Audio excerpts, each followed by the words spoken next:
You want to book clients, but you don't have a portfolio. But you don't have a portfolio because you can't book clients.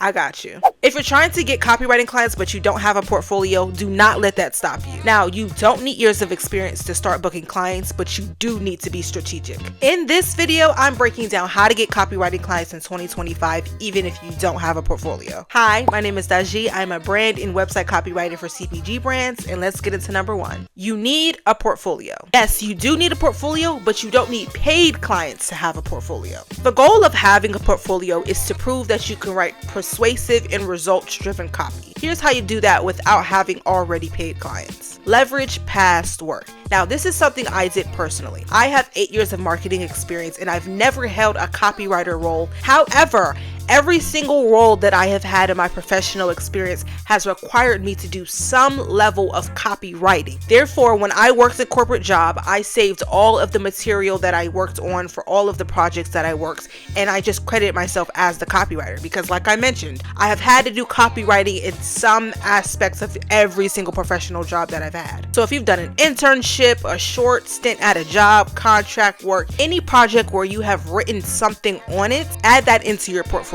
And if you haven't done this yet and you currently work a corporate job, keep tabs and save all of the projects you work on. Okay, I promise you, I don't care how much you contributed to the project itself. If you can speak deeply to the details of the project and your name is on it, it's free game. Next, passion projects. This is the easiest possible way to create a portfolio. You can either create a fake company or you can write for an existing one. So pick a brand you love and possibly rewrite the copy for them. Maybe you love Olipop. Rewrite the packaging on their copy. Rewrite their website. Something where you can show that you actually know how to write copy. If you don't want to use an existing brand, create a fake one. We have AI. Have AI create the visuals of a fake company and you do all of the copywriting. And lastly, take on free or low paying jobs. I know, never work for free. But here's the thing, if you have zero experience in something, why would somebody pay you for it? If you want to get your nails done with a really cool design, are you going to get to the nail tech that only knows how to do one polish? Or you want the one that can do anything, any type of design, okay? But there's a strategic way to go about accepting free or low paying projects. One, this project is either going to be in exchange for monetary value, like I mentioned, very low paying, or a testimonial. So what you're going to do is you're going to make sure that it's on your terms. This means you set all the rules, the deliverables, the timeline for the project, anything surrounding the project. You set that when you pitch this idea to that person, and you be strict about this, okay?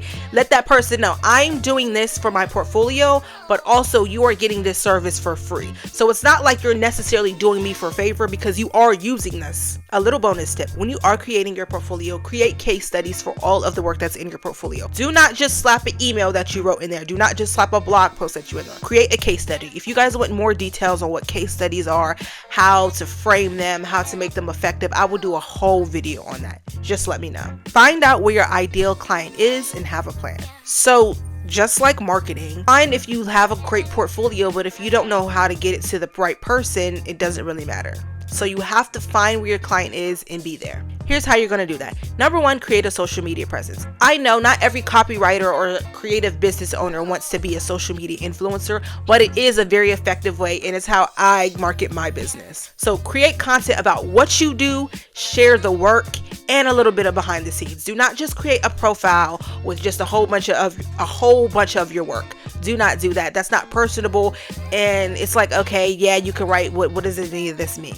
You know what I mean? Also share copywriting tips, and then obviously engage with potential clients. Number two, LinkedIn and talk to people a lot, okay? LinkedIn is like a gold mine for freelance work, but you have to be on it when it comes to LinkedIn. It's not enough to just have a profile. You have to connect with people. You have to comment on people's posts. You have to just basically be very, very visible and kind of like a thought leader in that industry. And by engaging with people, because they see your name popping up, when you DM them to cold pitch, it's very genuine. And they're like, oh, okay, this makes sense why this person would, want to DM me for services. And number three, local communities to you. Now, for me, this isn't the best strategy, but depending on the type of copywriting you do, it may make sense to get involved in your local communities, whatever those businesses are that intend to write copy for. Do not underestimate local groups when it comes to networking, when it comes to making business partnerships, things like that. What are the clients what are your ideal clients? Is there a local community for clients like that? If you do, that's a gold mine.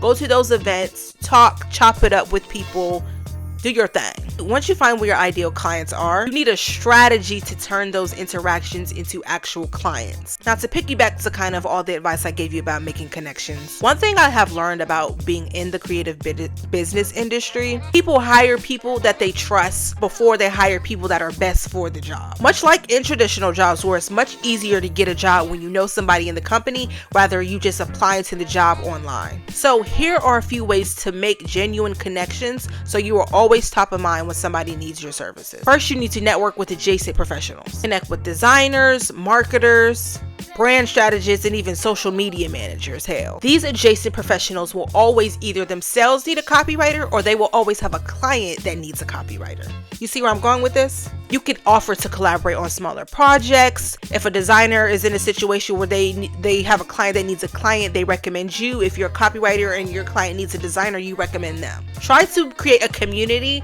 where you and other creative professionals are kind of like your own little recommendation pot. Whenever somebody needs a copywriter, you're their go-to, and whenever your clients need one of those services, you recommended those. Does that make sense? Next, engage with brands you want to work with. I am not a big fan of just straight up going raw and cold pitching brands that I want to work with. I kind of like to engage with their social media, engage with their newsletter, kind of get them warmed up so when I do go in for that pitch, they're kind of familiar with me. So comment on their posts, DM them, like their stuff, have actual genuine conversation so it's like it's more like a warm pitch than it is a cold pitch.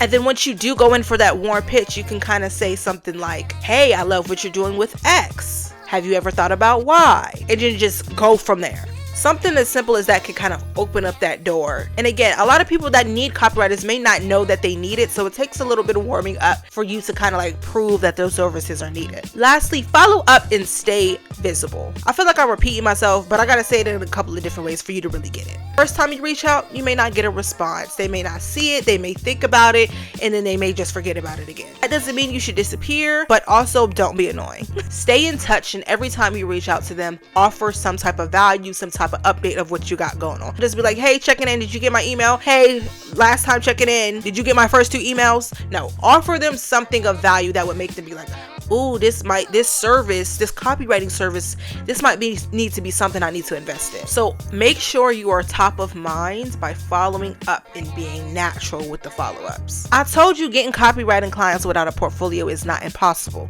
It's just gonna need a little bit of strategy. You just need to take action, build your portfolio, and show it where your clients are.